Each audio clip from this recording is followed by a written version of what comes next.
jeunes des U17 du Sénégal gars yi foofu U17 donc pour le moment dañu am deux groupes benn bi dañuy préparer la coupe du monde U17 beneen bi di préparer le tournoi UFOA donc comme deux sélections la U17 benn bi dañu ko jël jox ko l'actuel sélectionneur de l'équipe nationale U15 du Sénégal mu nekk Ousmane Diop lañ jël dégg ko équipe bi nga xam te ne moo war a def le voyage dem fële kon ci Mali bokk ci tournoi UFOA bu Sénégal. D'ailleurs, Ousmane Diop a sorti une liste de 21 joueurs convoqués pour le tournoi de l'UFOA U17 prévu du 5 au 18 octobre 2025 au Mali. Donc, je vais vous donner la liste des joueurs convoqués par le sélectionneur. D'abord, il y a Mamadou Gueye de SMA FC, moom woo nañ ko bokk na donc ci groupe bi nga xamante ne dañ ko convoqué pour ñu donc autant pour moi c'est Jambar FC donc Mamadou Gueye Jambar FC Assane Sarr Nangan FC Mame Mbaye Gueye Génération Foot comme gardien de but ci défense bi am nañ Serigne Afia Ndaw Sahel FC Cheikh Thior Oslo FA la nekk am nañ Pape Moussa Ciss nekk Espoir de Guédiawaye Cheikh Dieng nekk Jambar FC on a aussi Abdourahmane Dieye nekk Kër Madior FC Mansour Diop Génération Foot Cheikh Diallo United Academy United bi nga xamante ni kon moom it fa la daal di kon nekk bu dee si milieu de terrain bi on a Maurice Biaye de l'académie football Darou Salam de Grand Yoff Souleymane Faye de Sahel FC on a aussi Daouda Niang Espoir de Guédiawaye Mohamed Ba de Jambar FC aussi Pape Demba Gueye académie football Darou Salam Magueye Niang de Guelewar en attaque ils sont au nombre de 5 Mohamed Wagne Jambar FC André Bindia nekk Jambar FC on a aussi Aliou Diallo nekk Yeewu Kaolack fa la daal di kon nekk l'attaquant El Hadj Yamar Ndiaye nekk Challenge FC et Ibrahima Dione nekk HLM de Dakar li mooy liste de 21 jours yoo xamante ni moom la Ousmane Diop daal di convoqué actuellement donc sax ñu ngi en Mauritanie ñoom la sélection U17 du Sénégal donc qui doit participer à cette compétition ou bien donc à ce tournoi des U17 donc au Mali Sénégal daal déjà mi ngi si bokk si tout groupe bi nga xamante ni si la daal di féetee bokk ak sélection yu si mel ni kon Sierra Leone Mauritanie ak Guinée Conakry Sénégal ñoom la bokkal kon groupe mu nekk en tout cas groupe boo xamante ni c'est un peu abordable donc si on peut le dire ainsi en tout cas Mauritanie Sierra Leone et la Guinée Conakry donc le Sénégal donc a toutes les chances en tout cas pour franchir cette phase de groupe pour aller également jouer en tout cas sa place et pourquoi pas également aller donc jusqu'en finale de ce tournoi des U17 parce que également l'autre groupe bi nga xamante ni kon tàmm nañ di gis Pape Ibrahima Faye yor leen mu nekk U17 bi nga xamante ni moo joué la dernière fois donc coupe d'Afrique des Nations U17 éliminé par la Côte d'Ivoire donc à la séance des tirs au but mu nekkoon 0-8 partout le Sénégal avait joué ce tournoi ou bien cette campagne sans pourtant encaisser un but Sénégal joué na 3 matchs phase de groupe yoo xamante ni encaissé aussi but dem quart de finale contre Côte d'Ivoire def 0-0 dem ba prolongation dem ba tir au but Côte d'Ivoire malheureusement éliminé nañu donc ce tir au but Sénégal joué campagne bi sans encaisser un but donc si phase si donc dans le jeu Sénégal également après jëm na fi dem tournoi donc en Suisse boo xamante ni joroon nañ dem jouer ko après donc y a eu des réglages yoo xamante ni Pape Faye def na ko l'équipe qui prépare également la prochaine coupe du monde boo xamante ni day bokk ci équipe bi war a représenter le continent africain donc pour cette campagne Sénégal ba mu siy mujjee c'était avec la génération dorée de Amara Diouf Serigne Fallou Diouf également le portier bi nga xamante ni moo nekkoon Génération Foot plusieurs jours Abdoulaye Fall également parti du côté de Fenerbahçe bi nga xamante ni fa la nekk donc di fa jouer mu nekk jeune talent yoo xamante ni ñu ngi woon ci ak yaa tamit Yaya Jammeh tamit boo xamante ni bokkoon na ci groupe boobu mu nekk en tout cas jeune talent yoo xamante ni ñu ngi leen di xaar aussi ci football bu équipe nationale U17 bu Sénégal on va parler également d'autres équipes nationales d'autres sélections mu di U18 bu Sénégal mais cette fois-ci futsal ñoom actuellement ñu ngi au Maroc pour une préparation jot nañ sa joué benn match amical boo xamante ni avec Maroc ils ont perdu cette rencontre par 7 buts à 3 équipe nationale U18 bu Sénégal la certainement dinañ si gën a ñëwaat nu mu gën a yaatoo bi nga xamante ni kon c'est la délégation de l'ancien international sénégalais Lamine Mboup gis nañ ko si également l'ancien entraîneur des HLM de Dakar Al Ousseynou Sène moom it également qui fait partie de la délégation de l'équipe nationale U18 du Sénégal en tout cas qui doit jouer sa deuxième rencontre contre la sélection marocaine jot nañ joué benn ñàkk ko par 7 à 3 donc tey la ñu amaat seen deuxième sortie contre le Maroc espérons que également l'équipe nationale U18 du Sénégal bi la yoon donc tey jii si journée bi dinañ remporter cette deuxième confrontation contre l'équipe nationale marocaine de football en tout cas de football du salle ñoom mu nekk équipe boo xamante ni ñu ngi ci préparation dinañ ci ñëwaat certainement ak nu mu gën a yaatoo cette fois-ci on va aborder le dernier point c'est la Ligue européenne des champions après la première journée jouée déjà si semaine bi passée tey jii dinañ am yeneen ci rencontre yoo xamante ni tey lañ ko prévoir ci mardi bi on attend également le retour de l'Olympique de Marseille après une belle prestation contre le Real Madrid Marseille les Olympiens match perdu contre le Real Madrid également tey jii des jouer en tout cas si on parle de l'Olympique de Marseille l'équipe va jouer contre l'Ajax Amsterdam prévu au stade Vélodrome donc la fois passée dañoo génnoon dem Maison Blanche tey jii dañuy daal di kon recevoir club bi la kon di Ajax Amsterdam prévu à partir de 19h Marseille également boo xamante ni dafa jotoon jouer son premier match contre le Real Madrid daal di koy pet mais également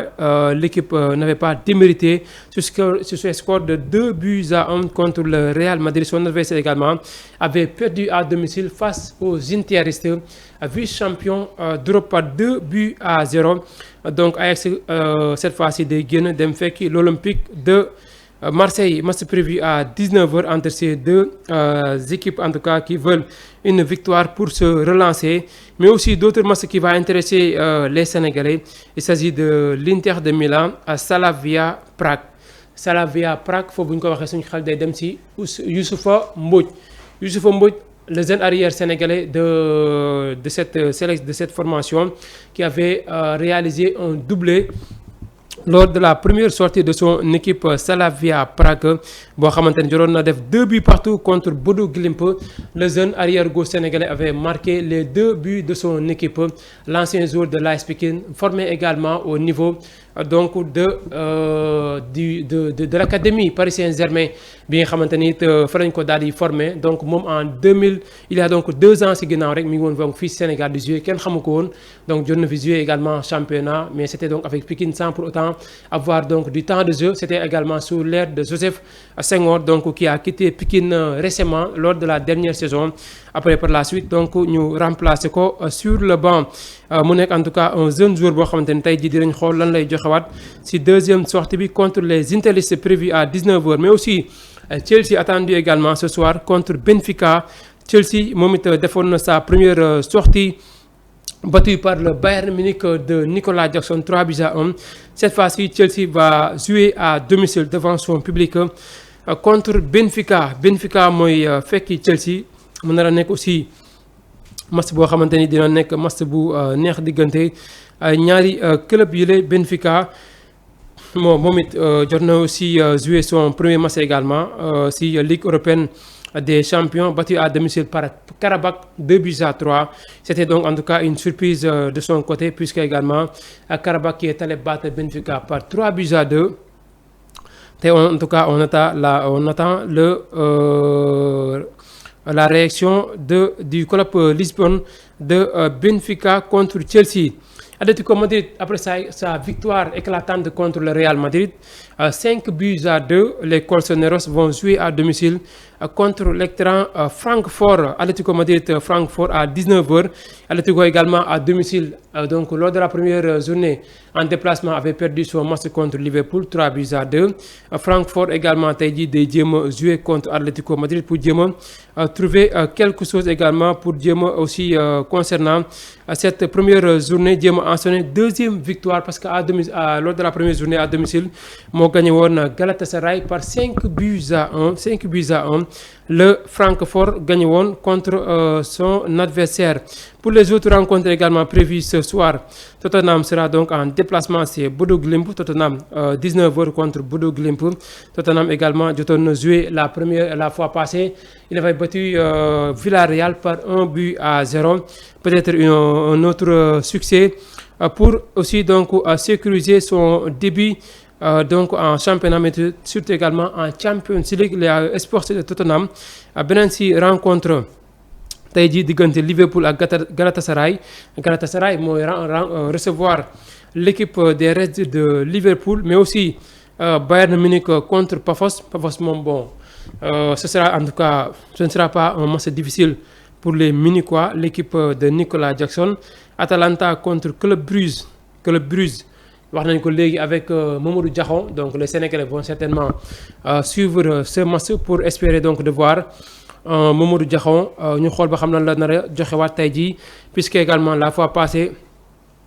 contre Monaco daa dugg deuxième mi-temps, marqué le 5e but de Bruges. Real Madrid en déplacement, c'est Almaty le Real Madrid war a fekki mu nekk également un match pas difficile pour les Madrilènes. Match prévu à partir de 19h45. Une équipe qui vient de découvrir la Ligue européenne des champions, Almaty, donc match boobu noonu narta nekk match bu compliqué carrément pour l'équipe du Real Madrid également. Ñuy xaar mu am benn révolte. L'équipe donc basée donc à Kazakhstan, Almaty. Donc Real tey fa la jëm Kazakhstan pour jëm jouer sa deuxième donc rencontre en Ligue européenne des champions. En tout cas, c'était un week-end difficile pour les Madrilènes, puisque également battu par 5 buts à 2 par l'Atlético Madrid ci derby Madrid bi. Donc également match bu metti woon la ci côté waa Real, mais tey en tout cas ñi ngi xaar ñu ensonné benn deuxième victoire ci Ligue européenne des champions face à ce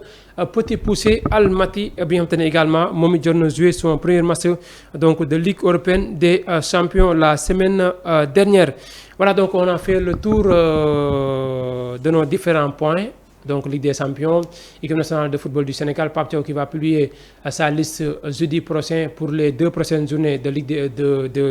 des éliminatoires du mondial 2026 contre Soudan du Sud le 10, puis la Mauritanie, autant pour moi donc le 14 à Diamniadio. Puis également la sélection U17 du Sénégal, ñaari sélection la bii ñu ngi IFOA au Mali, beneen bi qui prépare toujours donc au centre Jules François Bocandé fa lañ nekk di continuer donc seen préparation. Tey sax d'ailleurs am nañ benn match amical bu ñu war a jouer bu ñu si paree un autre match amical également prévu à samedi prochain, pour dire que également ñu ngi peaufiner seen stratégie. Tey équipe bii dem di jouer ji tournoi IFOA bi nga xam te ne peut-être booy xool entre mélange la U17 ak U15, ñoom jotoon nañ ji avec U17 bu Pape Ibrahima Faye jotoon ko gagné en match amical. Donc bii dem UFOA jot na gagné en amical, bi war a dem Coupe du monde 2000 Coupe du monde également concernant les U17 donc de football des U17. En tout cas mu nar a nekk ñaari sélection yoo xamante ni niveau yi mën nañu pratiquement amul différence bëri, ndax bii dem actuellement si tournoi IFOA bi équipe la boo xamante ni préparation def nañ préparation bu baax, remporté plusieurs matchs yoo xamante ni jot nañ ko jouer. La sélection portée aujourd'hui par Ousmane Diop qui sont au Mali pour disputer le tournoi de l'IFOA. Ñu espérer également que Sénégal buy ñëw dina àndaale le trophée de la zone donc de l'Ouest concernant les équipes qui sont au niveau donc de cette zone. Beneen bi également di préparer la coupe du monde des U17. En tout cas mi ngi noonu. Beneen point bu ñu ci abordé moo nekk la Champions League, la deuxième journée qui démarre donc ce mardi. Je vais vous donner rapidement donc le programme. 16h45 Kayra Almaty contre Real Madrid, même heure Atalanta contre Club Brugge. 19h pour la suite Pafos Bayern Munich, Galatasaray Liverpool, Inter de Milan Slavia Prague de Youssoufa Mbodji, Chelsea Benfica, Atlético Madrid Francfort, Marseille Ajax Amsterdam, Bodo Glimt Tottenham de Pape Matar Sarr. Demain on aura Karabakh Copenhague, Union Gilloise contre Newcastle, Barça Paris Saint-Germain. Loolu demee moom dinañ fi ñëw incha allah gën ko yaatal avec Mamour certainement. Monaco, Man City également un bon match. Dortmund, Atlético Madrid, Villarreal, Juventus, Arsenal, Olympiakos, Bayer Leverkusen contre PSV Eindhoven, Napoli contre Sporting Portugal. Donc li mooy programme bi demee dinañ ñëw ci programme bu demee bi incha allah rabbi di jaajëfal baax a baax ñi toogoon donc di ñu suivre ci bile émission di nuyu baax a baax di jaajëfal Omar ci complicité bi moo nekkoon ci technique bi ànd seek Mafal également di nuyu toute l'équipe technique de la maison Fallou Ali également di nuyu ñëpp en tout cas di nuyu Mahou di nuyu Abdourahmane Mamour également de l'autre côté Fabintou di nuyu en tout cas ñëpp ñoo xamante ni souvent ñi ngi jàpp ci liggéey pour rek lépp yemb pour bu ngeen ko mën di toog di seetaan lépp donc en tout cas mën a rafet ngeen mën ko amee si nu mu gën a rafetee en tout cas kon moo nekkoon lu gënoon am solo tey ji kon concernant les actus de la journée di leen dox ko joxoon dig daje fii ak demee incha allah si beneen si plateau si beneen si numéro ñu fas yéene si ànd ak kile kon di Mamour Diobaye incha allah rabbi